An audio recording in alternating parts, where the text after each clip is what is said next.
Hello YouTube. Today I wanted to talk about the legendary Cathie Woods. Is she a one-time wonder, or is she mostly right? I'm not going to debate that today, but I wanted to just simply show you the chart and let the chart speak for itself. Cathie Wood is a CEO of Ark Invest, for those who don't know, and no one really knew who she was until she made a ridiculous price call for Tesla many years ago, and she was absolutely right for the most part. Although when she made the call, everyone thought she was crazy. I even thought so too. Tesla for sure is one of a kind electric vehicle producer. It definitely set the benchmark for the electric vehicle space and forced other competitors to jump into EV as well or lose a market share. Watch this news from 5 years ago, and it was pre-split days. Like we were mentioning that there's a Tesla now in space. Yes. You like Tesla? Love Tesla. It's one of our largest holdings, largest in our overall fund. We think that if Elon Musk, SpaceX, can do what they did yesterday in space, right, they're going to be able to produce the Model 3. But they're different companies. It's a whole different business. Same brain trust. Do you think, by the way, do you eventually want rocket Tesla? Science. Do you eventually want Tesla and SpaceX to merge? No, I kind of like things the way they are right now. I like the focus. I like the focus. But in the Tesla story, and we also keep looking at that stock with one big question. If it walks and talks like a car, it must be a car. And so it has four wheels, it drives around. All cars will be automated with AI eventually, GM will. Everybody else trades at a 15 to 16 multiple. They trade as if every car is being shot to the sun at some stratospheric number. Yeah. Which happens first? All GM goes to a 300 PE, or Tesla goes back to 16? Because one of those two has to happen. No.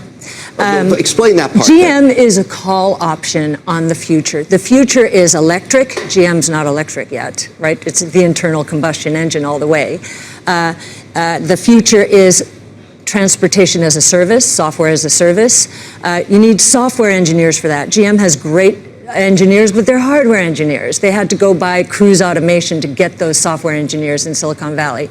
Then you've got two big model changes. Electric, software as a service, gross margins going from 20 to 25, which is the hardware model, to 85, 90%, which is the software as a service model. Completely different DNA.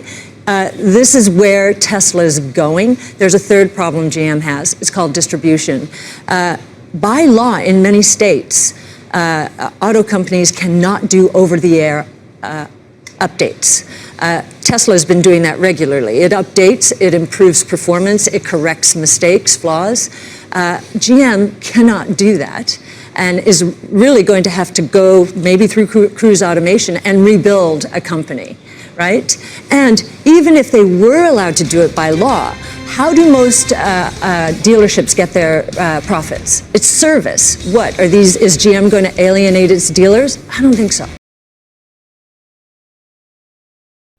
All right, so during that video, she did call out this Tesla stock's going to be $4,000 plus.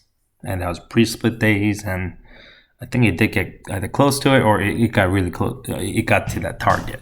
So she's been praised for calling that crazy target. They met it. So this is some of the funds that Ark is managing, and I'm just going to kind of quickly show you comparison between S&P 500, which is an overall market, and also show you the Tesla chart.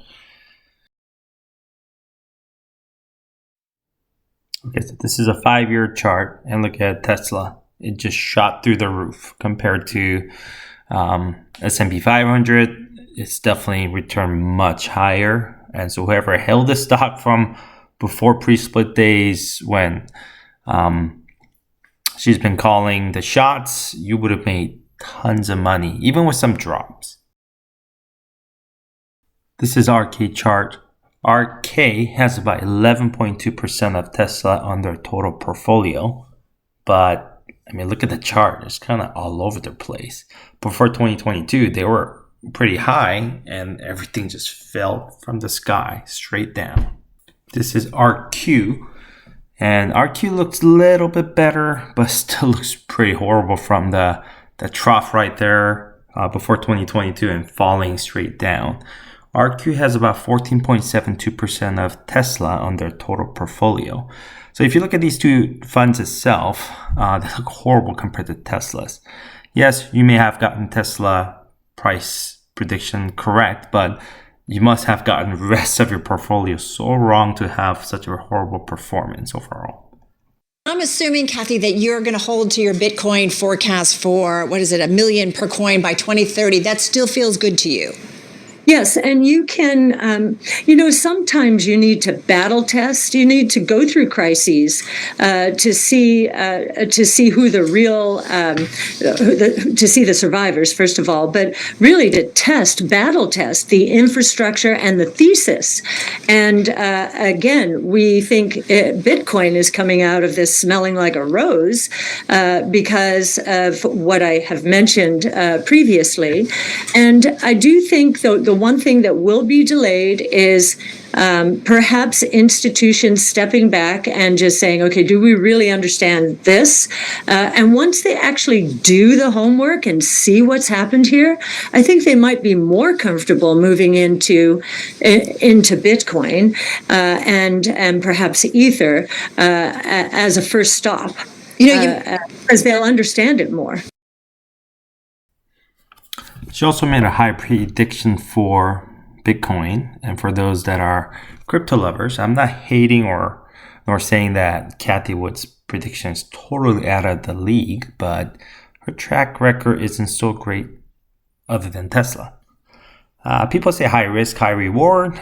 I would say that's mostly true, but I have to be honest that when people opted to buy into ETFs, which works very similar to mutual funds, where you're supposed to have a low risk, relatively, unless you're buying a super leverage, like double or triple leverage ETFs. But choice is up to you. Anyway, that was it. Thanks for watching my channel and always supporting it. And please make sure to hit that like and subscribe button for more contents like this. And see you guys next time.